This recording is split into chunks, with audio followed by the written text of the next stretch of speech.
Hola, hoy vamos a empezar con el tema de cardiología. Es un tema bastante bonito y extenso. Eh, Vamos a ver cuánto tiempo nos toma, que nos tome el tiempo necesario. Vamos a pasar a la primera diapositiva.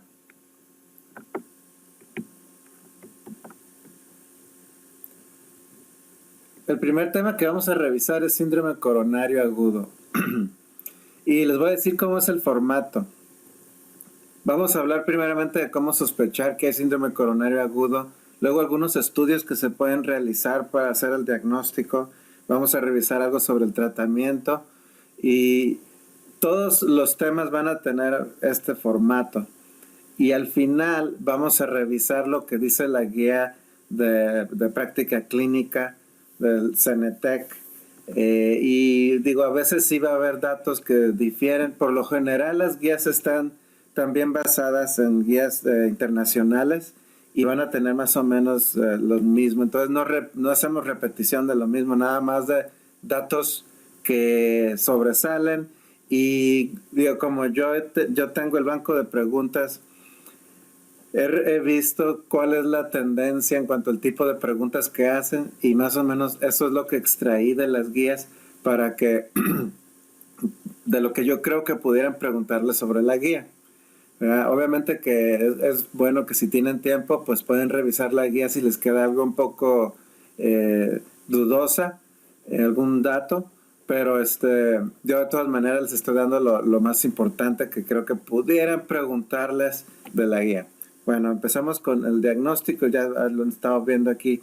Se sospecha cuando hay disnea, ¿verdad? Síndrome coronario agudo, principalmente en mujeres, diabéticos y ancianos, no necesariamente van a tener dolor precordial. Entonces, disnea a veces es el único dato que presentan estos pacientes. Una persona que súbitamente desarrolla una insuficiencia mitral también te hace sospechar de que pudiera haber una disfunción del músculo papilar, que es por isquemia, y estos pacientes van a tener galope. La diaforesis es un sudor frío que les da similar a cuando tienes una hipoglicemia. Es otro de los datos del síndrome coronario agudo, y el dolor precordial opresivo, retroesternal, se siente como un elefante, ¿verdad? Que está parado. Por lo general, cuando de veras es un síndrome coronario agudo, no es un dolor así que me dices que siento que me encaja en un cuchillo, no es de ese tipo, no es un dolor cólico, tampoco, por lo general, no es algo que arda, que sientan ardor, sino nada más un dolor que se oprime en todo el pecho y que puede durar más de 20 minutos. El electro, pues lo importante del síndrome coronario agudo es cómo está el segmento ST. Si el segmento ST tiene un supradesnivel, nos está hablando de que el paciente tiene un infarto transmural. Le decimos un infarto de elevación del ST. Y por lo general en el punto J va a haber una elevación arriba de 1 milímetro de distancia. Y por lo general también van a ser dos derivaciones contiguas, por ejemplo, D1, D2 o D3 ABL o B1, B2 en la precordial es B1, B2, B3 o B3, B4, B5, B6. O un bloqueo de la rama izquierda del haz de His que sea nuevo, también nos debe hacer sospechar de que está cursando el paciente con una síndrome coronario agudo.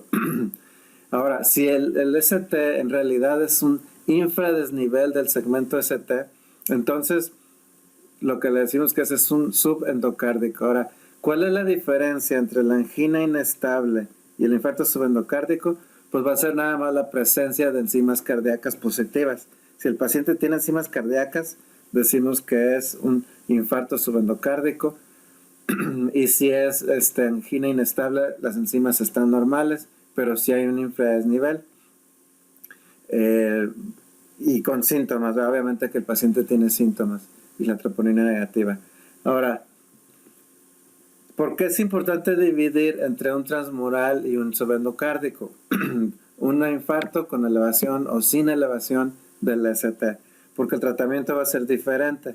Si el paciente tiene un infarto transmural con elevación del ST, requiere de manejo invasivo, ¿no? El paciente requiere llevarse a cateterismo, a una angioplastía, colocación de stent, que es una intervención coronaria percutánea, así se le llama, o va a requerir revascularización, que por lo general si tiene más de 3 vasos, 3 o más, el riesgo en una intervención cardíaca percutánea es mucho, entonces es mejor realizar una revascularización. En el caso del infarto subendocárdico o de la angina inestable, en realidad el manejo puede ser similar inicialmente, en donde, bueno, aquí no vamos a dar trombolíticos, acá sí se podría dar trombolíticos y luego vamos a revisar cuándo. La indicación del cateterismo es el paciente, en estos casos, el paciente que tiene todavía angina recurrente, a veces con el manejo médico se alivia la angina, pero a veces sigue el dolor precordial toda la noche y no se le quita. Entonces a estos pacientes mejor los llevas a cateterismo.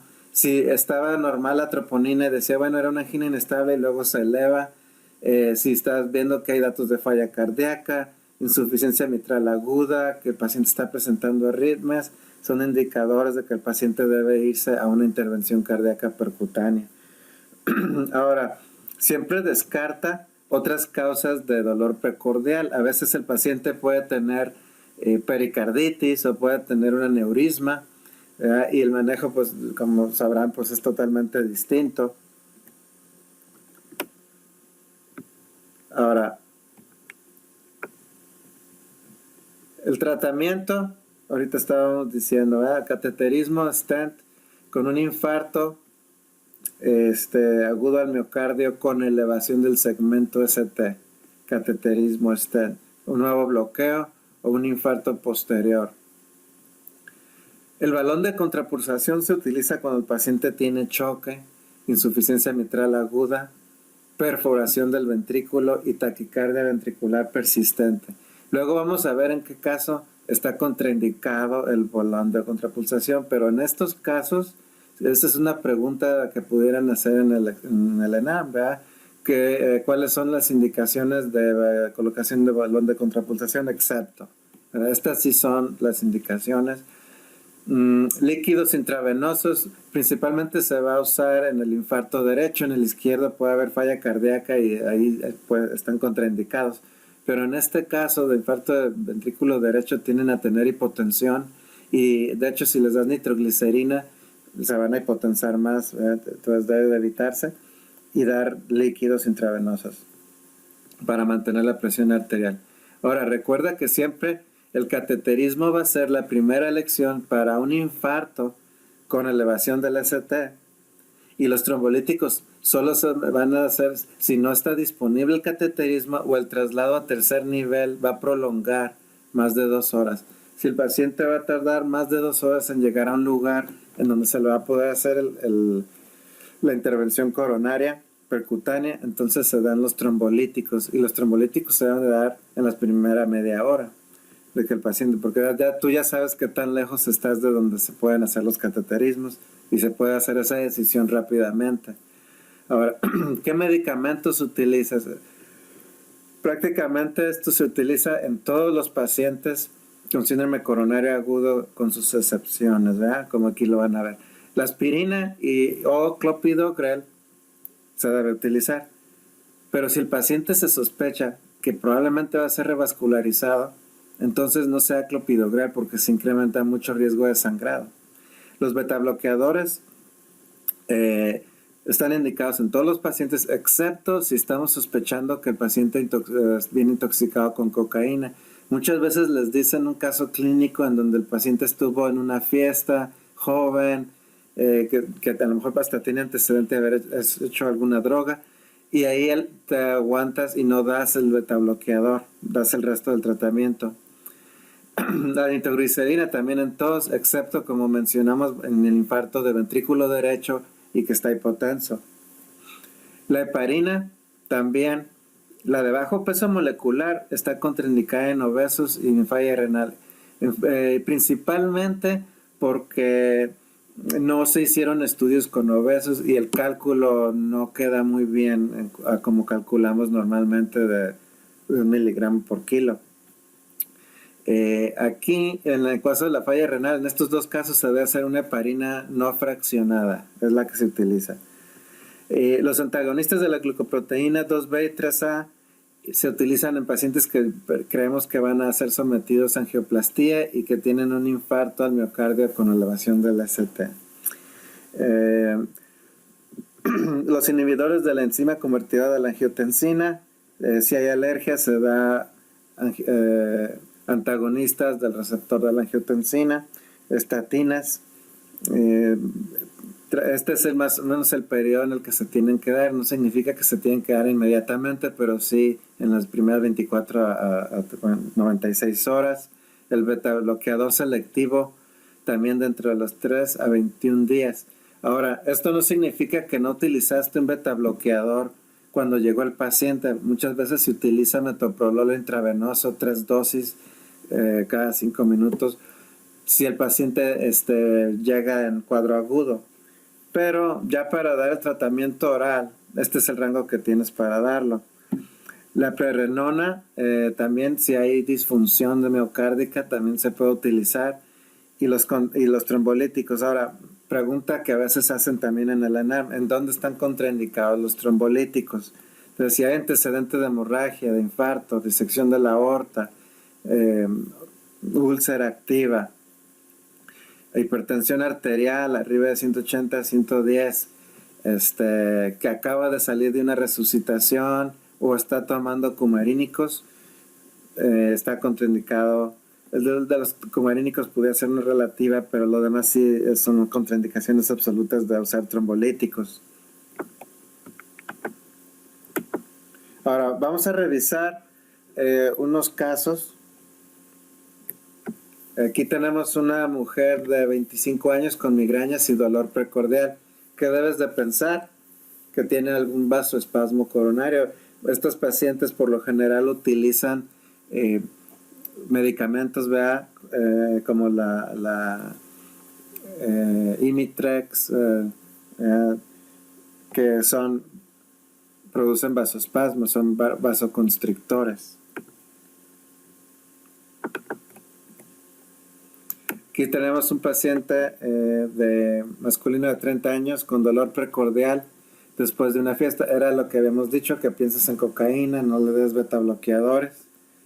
Otro caso, mujer de 58 años de edad, 2 horas de dolor precordial, frecuencia cardíaca de 30, presión arterial de 80/60, frecuencia cardíaca 122 por minuto, plétora yugular, crépitos bivasales, galope. Electrocardiograma con elevación del segmento ST en B2 y B6, de B2 a B6. ¿Qué debes de pensar en este caso? Que está teniendo un infarto agudo con elevación del ST y que tiene choque cardiogénico. Y hay que mandar a cateterismo, angioplastia, que es una intervención coronaria percutánea. Eso lo habíamos revisado también. Otro caso es un hombre de 55 años de edad con un infarto al miocardio con elevación del ST y están las derivaciones 2,3-ABL, frecuencia cardíaca de 54, TA 82/52, tiene plétora yugular, pero no tiene crépitos en los pulmones, pero sí tiene galope y no hay soplos. Entonces, ¿qué debes estar sospechando? Probablemente tiene este tipo, es un infarto, ¿verdad? Que muy frecuentemente el posterior inferior se va a ventrículo derecho y tienden a afectarse también el sistema de conducción, por eso están bradicárdicos y aparte en este caso está hipotenso por el ventrículo derecho. Y entonces debes de empezar en ventrículo derecho, que puede estar asociado a un infarto de la cara inferior y dar líquidos. Bradicardia, hipotensión y pulmones limpios, piensa en ventrículo derecho, infarto del ventrículo derecho. Ahora, ¿qué nos dicen las guías mexicanas? Ellos dan cierto énfasis a tomar en cuenta los factores de riesgo. Y debo de tomar esta oportunidad para decir que las guías de la práctica clínica, el CENETEC, están muy bien realizadas. La verdad que como los he estado revisando, muy buena evidencia, muy buenas recomendaciones, están a la par con la mayoría con lo que es lo internacional. Entonces sí, es una gran fuente de información que se tiene a la disposición de todos los médicos en México. De hecho, todo es habla hispana. Los factores de riesgo, hipercolesterolemia, hipertensión, tabaquismo, obesidad, sedentarismo, edad, el antecedente familiar, la enfermedad coronaria previa, sexo masculino, la edad.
Este, y sedentarismo y obesidad, creo que se repite el sedentarismo. Las enfermedades de corazón son la primera causa de mortalidad en la población general y en mayores de 65 años la cardiopatía isquémica representa el 16.5% de todas las causas de mortalidad. Entonces, de hecho, esa es una de las preguntas que hacen prácticamente cada año, de que cuál es la primera causa de mortalidad en México, y debemos de decir que son las enfermedades del corazón, de las cuales la cardiopatía isquémica es la principal. 33% de los pacientes con un síndrome coronario agudo van a acudir al hospital con síntomas distintos a dolor precordial. Y ya habíamos mencionado en las diapositivas previas cuáles son y en qué personas es en donde a veces se presentan sin dolor precordial. En el caso de elevación del ST, ellos toman el punto J, 0.2 milímetros del ventrículo, perdón, sí, elevación del ST en el punto J, 0.2 milímetros. Este es en hombres, en mujeres 0.15, en la derivación 2 a B3 y de 0.1 en todas las demás. Entonces, es un milímetro en todas las derivaciones, pero cuando hablamos de la derivación B2 a B3, tiene diferencia en el sexo, que sería 1.5 milímetros o 2 milímetros en el caso de los hombres. Este sería el caso de los hombres, este sería el caso de las mujeres en estas derivaciones. Hacen esa distinción en las guías. Ahora, también quise que vieran cómo la nomenclatura que tienen en la guía mexicana, porque si viene el examen, para que vean qué nomenclatura están usando ellos. De B1 a B6 dicen de la cara anterior, la cara inferior es 1, 2 y ABF, lateral apical de 1 a BL, inferobasal es la cara posterior que sería B7 a B9, ventrículo derecho, B3 derecha y B4 derecha. Esa es la nomenclatura que mencionan en la guía. Se debe estratificar de acuerdo a la escuela TIMI y a la escala Grace. Ahora, la escala TIMI es la que se utiliza cuando el paciente viene, por ejemplo, con un infarto de la cara, subendocárdico, una angina inestable, y queremos ver si el paciente debe ser sometido a tratamiento conservador o tratamiento invasivo. Para eso se usa la escala de TIMI. La escala de Grace no es para estratificar en cuanto a conservador y invasivo, sino para mortalidad. Reconocer los síndromes geriátricos, ellos mencionan aparte síndromes geriátricos que están asociados a pacientes que tienen síndrome coronario agudo, los pueden revisar en la guía, pero menciona lo de las caídas, depresión, fragilidad, polifarmacia, futilidad. Futilidad básicamente es que no tiene utilidad lo que estás haciendo.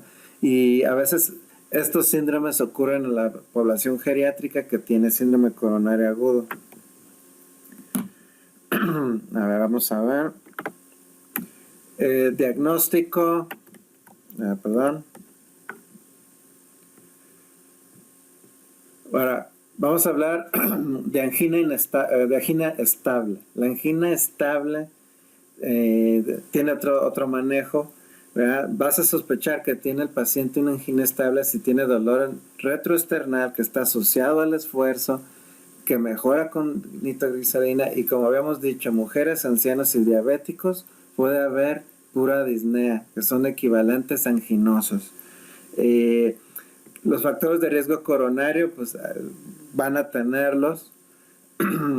Cambios en el electrocardiograma, puede haber ya cambios previos de que el paciente ya había tenido enfermedad coronaria previa, como serían las Q patológicas y los cambios en el segmento ST. Hay que solicitar eco, ¿verdad? Si hay soplos, si hay cardiopatía hipertrófica, si el paciente ha tenido ya un infarto previo, que se va a ver cambios en la movilidad de las paredes.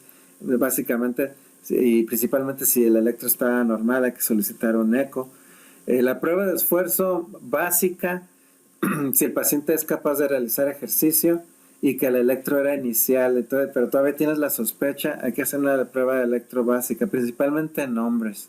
En mujeres a veces te vas ya a los estudios de medicina nuclear porque hay más datos de falla, ¿verdad? Que son falsas negativas con la prueba de esfuerzo básica. La prueba de esfuerzo de medicina nuclear o un eco de esfuerzo si el electro era anormal. Si el electro es anormal desde el principio, te quieres ir de una vez a estudios más exactos. Si el paciente tiene síndrome de preexcitación, Wolff-Parkinson-White, infarto previo, bloqueo de rama izquierda de mujeres, en estos pacientes vas a solicitar estudios de medicina nuclear o un ecocardiograma de esfuerzo. Se solicita prueba de esfuerzo farmacológica o ecodobutamina si hay un bloqueo de rama izquierda de las de His, si tiene un marcapaso o no puede hacer ejercicio. Entonces ahí se hacen las pruebas farmacológicas. No debe utilizarse en pacientes que tienen estenosis aórtica o cardiopatía hipertrófica. No vayan a dejar que les hagan trampa y que les den la opción de realizar esta ecodobuta en un paciente con estenosis aórtica. Entonces esa no sería la opción correcta, ¿no? Solicitar cateterismo si hay falla cardíaca, angina, clase 3 o 4 a pesar de tratamiento, prueba de esfuerzo positiva,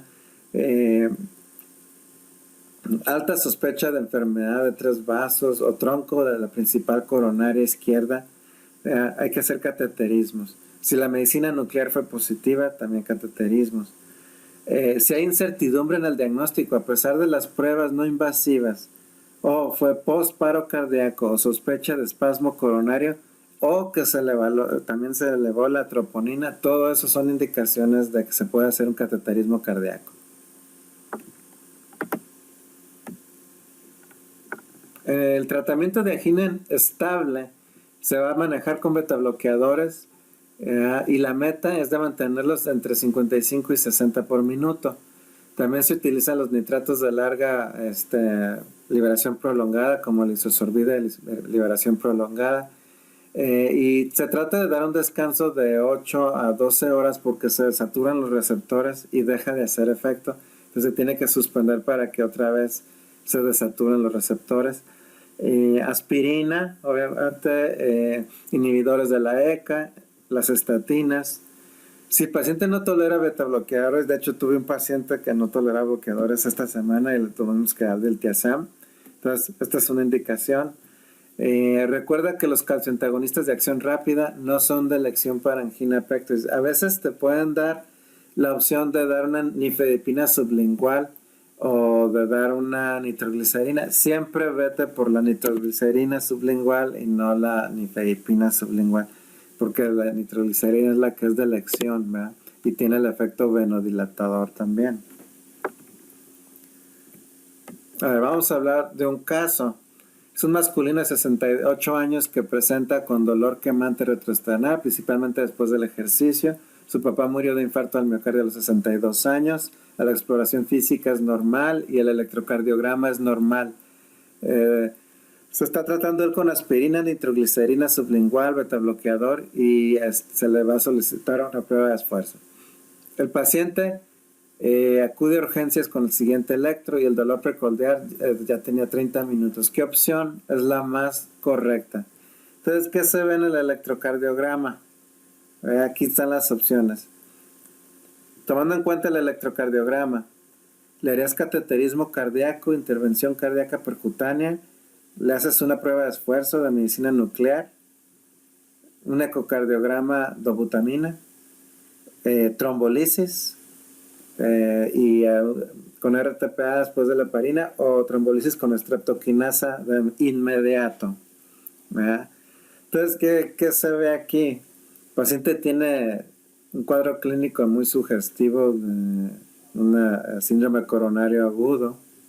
La exploración física no da mucho, pero el electrocardiograma no es normal. Aquí ponían que era normal.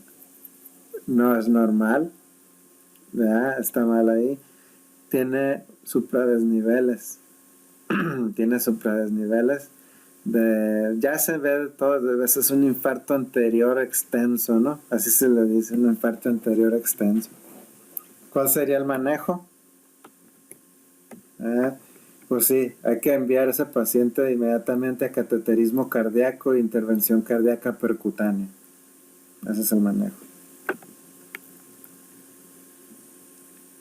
Ahora, ¿qué nos dicen las guías del CENETEC, de guías mexicanas?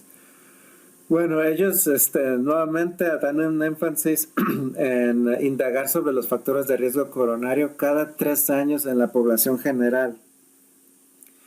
Y los que tengan, ¿verdad?, algún factor de riesgo, se les debe de calcular cuál es el riesgo según la escala de Framingham a 10 años, ¿verdad?, a todos los que tengan 2 o más factores de riesgo. Entonces, cada 3 años indaga sobre los factores de riesgo y si tienen 2 o más, le debes de calcular el riesgo a 10 años de Framingham.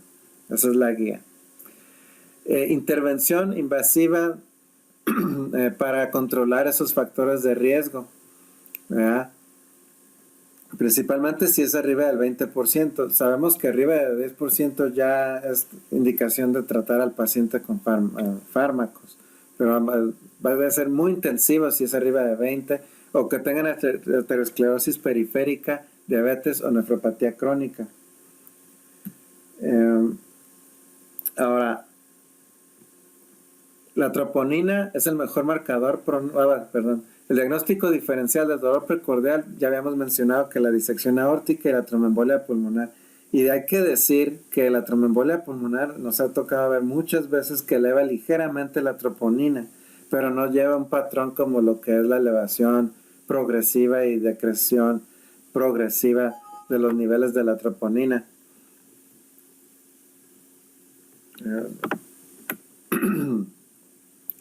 La troponina es el mejor marcador pronóstico a los 30 días.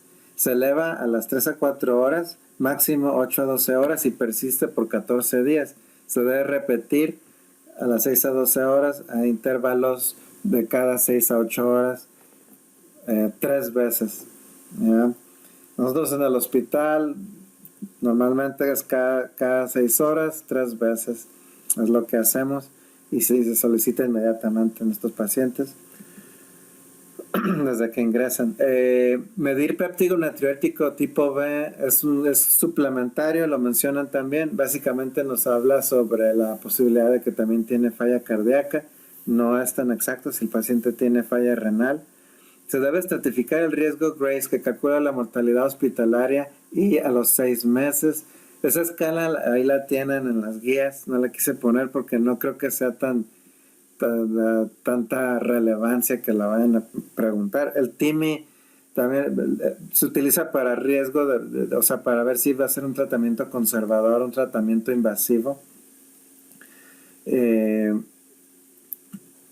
Aquí está otra escala del Pursuit, que eso también no es algo que se está usando así, que digamos todos los días en la práctica. Morfina, si no se quita el dolor precordial, después de 3 dosis de nitroglicerina se puede administrar morfina. Tengan cuidado si el paciente está algo hipotenso, porque se va a hipotensar bastante. No dar AINES, suspender los inhibidores de la enzima COX-2 si los están recibiendo. Sabemos que estos incrementan el riesgo cardiovascular. Por eso quitaron el Vioxx del mercado. La nitroglicerina, 0.4 miligramos cada 5 horas, 3 dosis. No hay que dar nitroglicerina si el paciente está recibiendo sildenafil, tadalafil, 24 o 48 horas con vardenafil. Tampoco si el paciente está ya hipotenso y menciona la frecuencia cardíaca menos de 50 o arriba de 100. Esto probablemente es contraindicación relativa porque sí se puede, obviamente que sí, a veces lo hemos dado fuera de estos rangos la nitroglicerina, pero esta está así en la guía mexicana. Más sobre la guía mexicana, el betabloqueador, menciona no darlo si el paciente tiene más de 70 años, la presión arterial sistólica arriba de 120, frecuencia cardíaca arriba de 110 o menor de 60. El PR está prolongado a más de 0.24 segundos, tiene bloqueo AB segundo o tercer grado. Obviamente que no lo vas a ver ahí, vas a incrementar el bloqueo. Una relativa sería asma activa o hiperactividad de vías aéreas. Ahora, esto sería más si estás utilizando un betabloqueador no selectivo como propanolol o algo así, pero el metoprolol es selectivo y por lo general no influye sobre esto. La meta de los betabloqueadores es de 50 a 60 por minuto. Los calcioantagonistas de acción inmediata, como los dihidropyridínicos, sí se utilizan aquí en síndrome coronario agudo con adecuado bloqueo. Entonces, si el paciente ya tiene un beta bloqueo, la guía mexicana dice que sí puedes utilizar un calcioantagonista de acción inmediata. En realidad, para fines de examen, por lo general escoges nitroglicerina, no escoges el calcioantagonista de acción inmediata. Pero si te dan esa opción, verifica de que sí esté beta bloqueado el paciente. Los inhibidores de la ECA sí se dan en síndrome coronario agudo, más si el paciente tiene congestión pulmonar, la fracción de eyección es menos de 40 en las primeras 24 horas y dice no dar con una presión arterial sistólica de 100, no en hipotensión, choque, estenosis bilateral de arteria renal, obviamente va a aumentar la falla renal, si la función renal está disminuida, sea hipercalemia, insuficiencia renal aguda. Y si das inhibidor de ECA, el captopril es la opción que mencionan ellos cada 6 a 8 horas, una dosis en realidad baja, 6.25. Si hay alergia, se puede dar los ARA2. Espironolactona sí se da y el paciente ya debe estar en un inhibidor de la ECA y se da en pacientes que tienen una fracción de eyección menores de 40, insuficiencia cardíaca, diabetes, filtrado glomerular arriba de 30 mililitros por minuto y el potasio debe estar bajo, si no subes el potasio y todavía vas a subirlo porque tiene falla renal.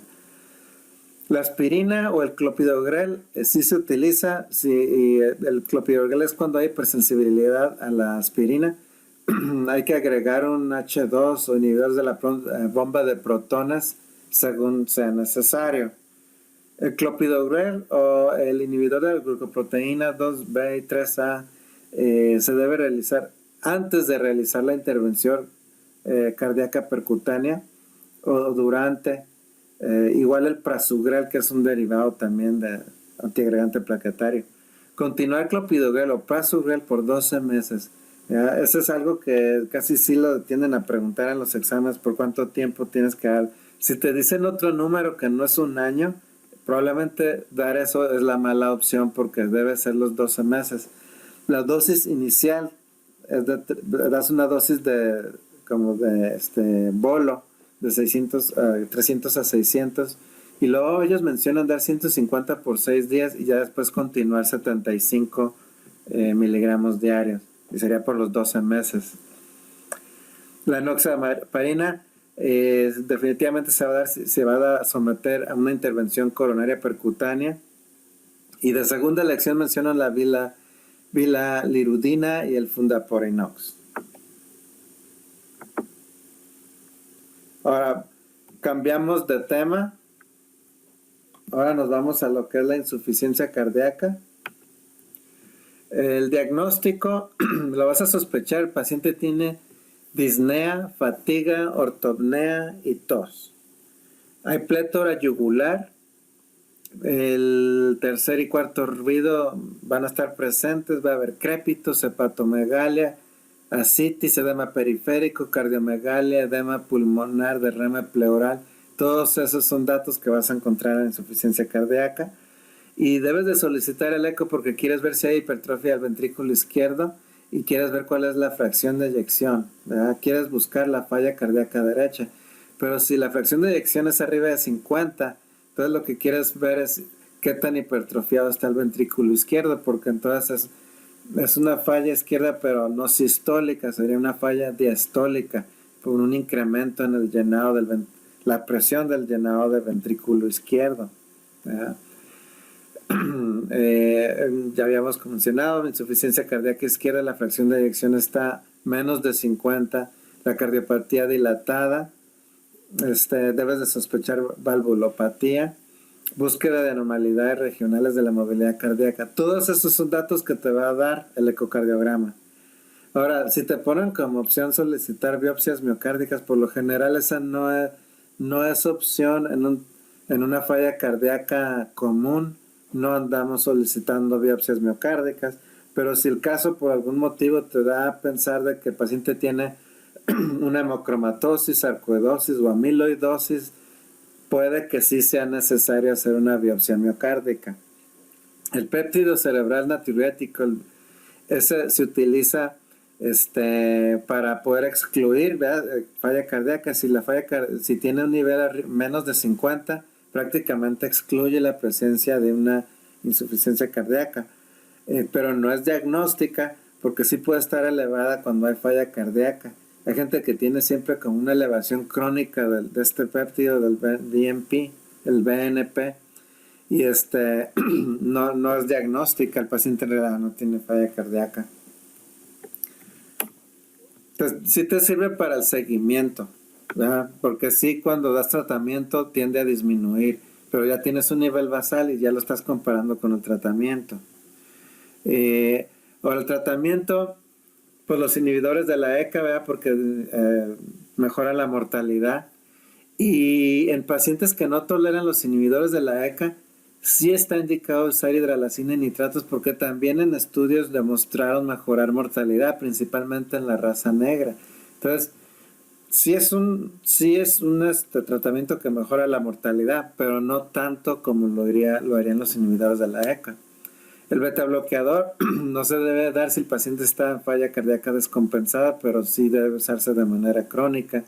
La espironolactona, en clase 2 a 4 de la New York Heart Association, la escala, y definitivamente con una falla cardíaca menos de 40. La digoxina no mejora la mortalidad, pero sí se puede llegar a utilizar en algún paciente para mejorar los síntomas y índices de hospitalización, ¿verdad? No mejora mortalidad. La falla diastólica, ahí los diuréticos de ASA, los betabloqueadores, inhibidores de la ECA, los ARA2. En el tratamiento no farmacológico,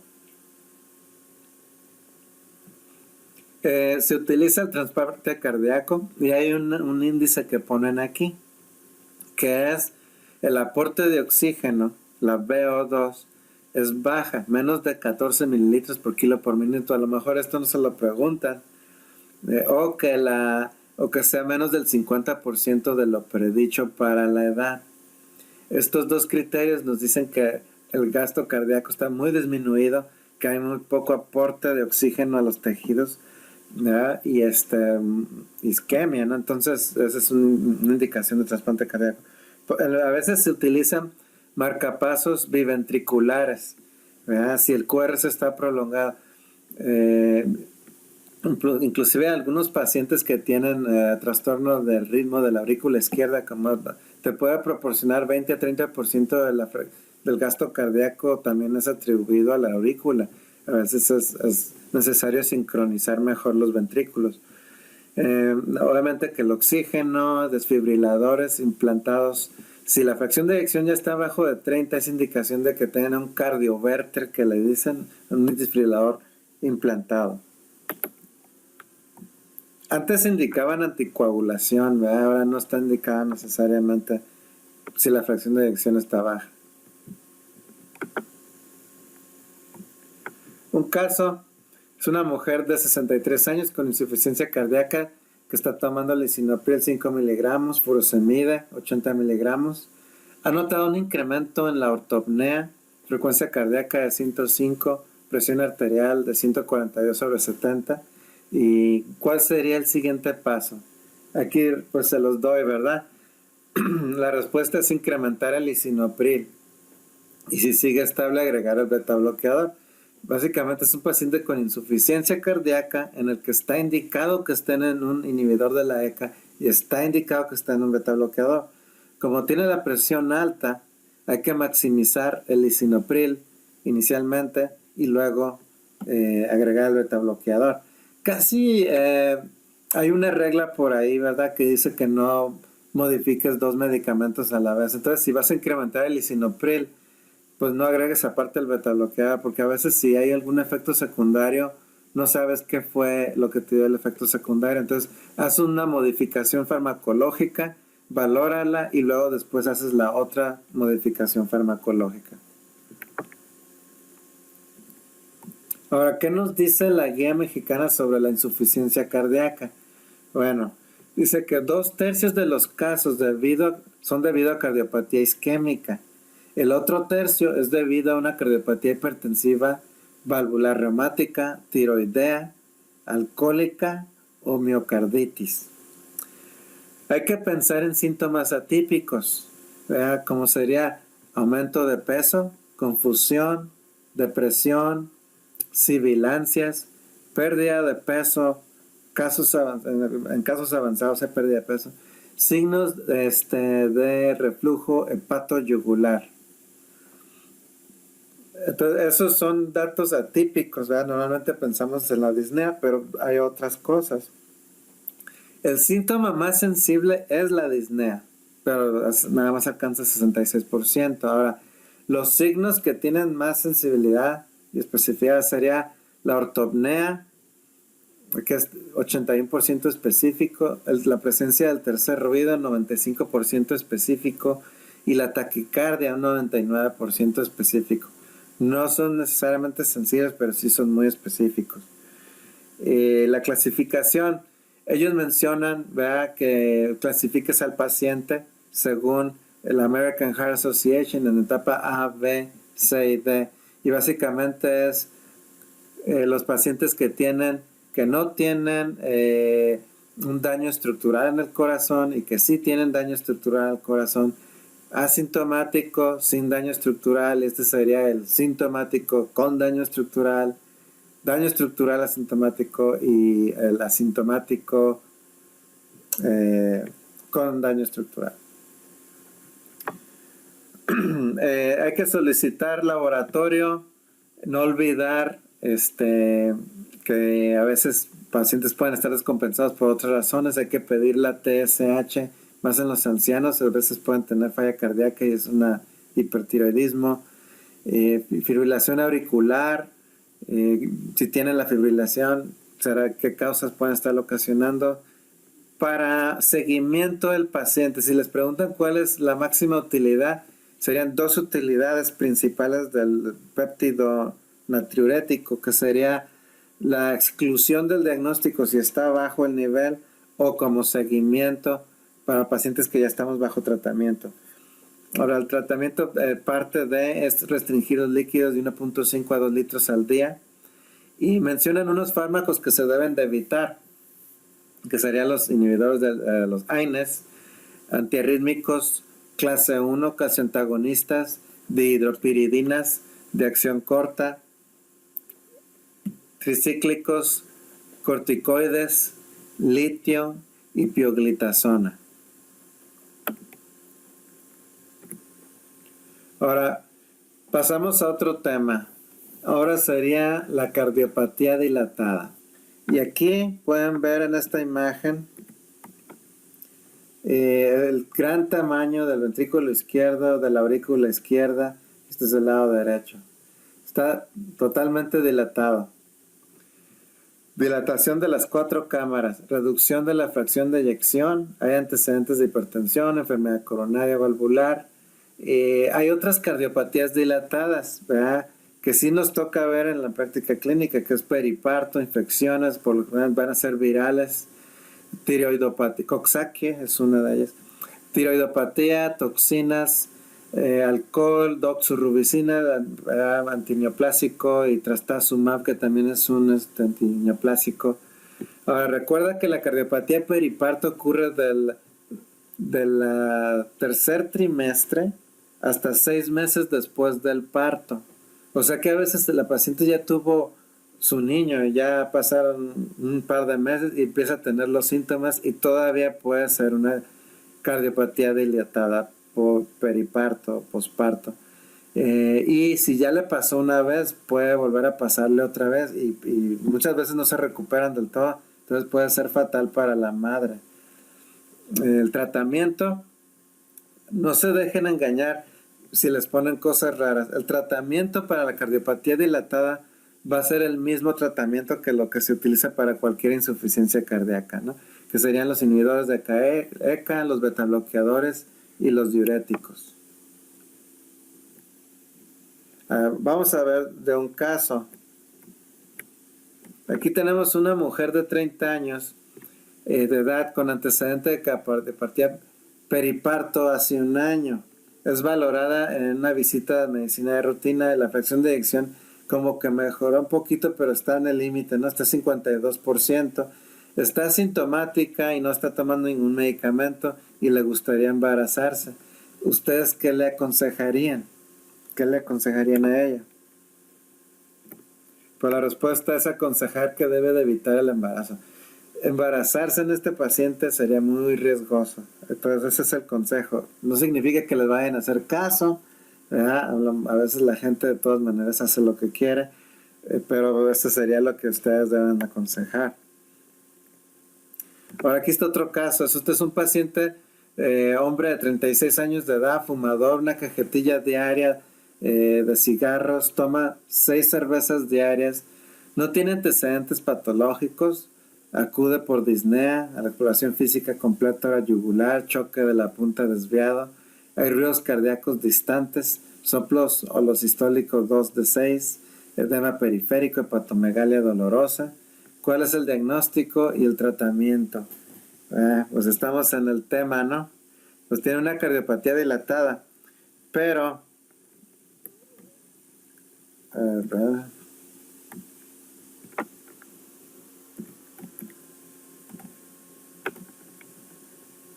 perdón, a veces aquí se nos van los datos. Cardiopatía alcohólica, realizar ecocardiograma, suspender el alcoholismo. Esas son las 3 cosas que hay que hacer en este paciente. Un soplo holosistólico, edema periférico. La hepatomegalia dolorosa es la que nos dice por la distensión de la cápsula de Gleason. Ahora, vamos a pasar a lo que sería cardiopatía hipertrófica. La cardiopatía hipertrófica también te puede dar síntomas similares a una falla cardíaca, pero por disfunción diastólica, ¿no? Puede haber isquemia, obstrucción del tracto de salida.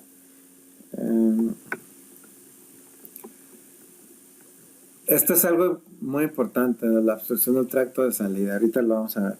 Si se fijan, el grosor del ventrículo, este es un eje transversal y este es un eje longitudinal. Y se ve el grosor del septum, bastante grueso aquí.